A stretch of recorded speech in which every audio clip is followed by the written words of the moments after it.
रत फागुनवा चढ़त चैतवा भेजी हो दिहलेना हमारे ससुर सुवा दिनवा भेजी हो दिहलेना उतरत चैतवा चढ़त बैसाखवा भेजी हो दिहलेना हमार जेठा उत सुदिनवा भेजी हो दिहलेना हमार जेठा उत सुदिनवा भेजी हो दिहलेना तनो तू रखबा पापा गवाना के दिनवा नहीं हो जाइबे ना कतनो तू रखबा पापा गवाना के दिनवा नहीं हो जाइबे ना बिना झूलनी गवानवा नहीं हो जाइबे ना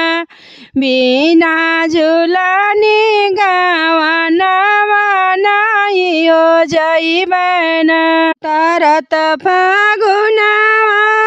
चढ़त चैतवा भेजी हो दिहलेना हमरे देवरु सुदिनवा भेजी हो दिहलेना हमारे स्वामी सुदिनवा भेजी हो दिहलेना कतनो तू रखबा भैया तू शुभ दिनवा नहीं हो जाइबे ना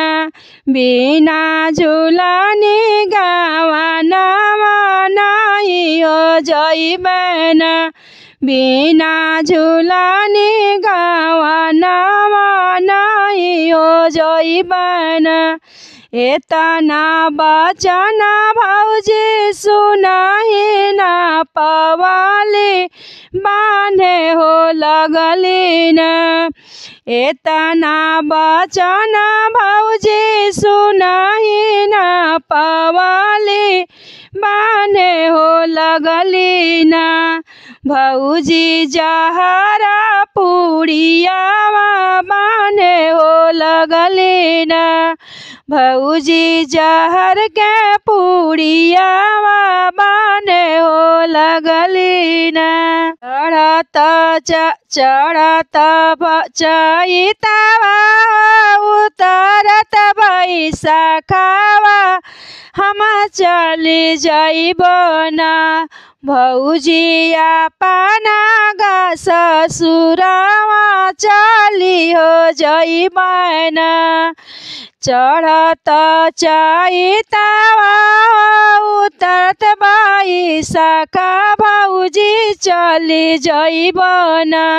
बिना झूलनी गवानवा चली हो जाइबे ना जानी तू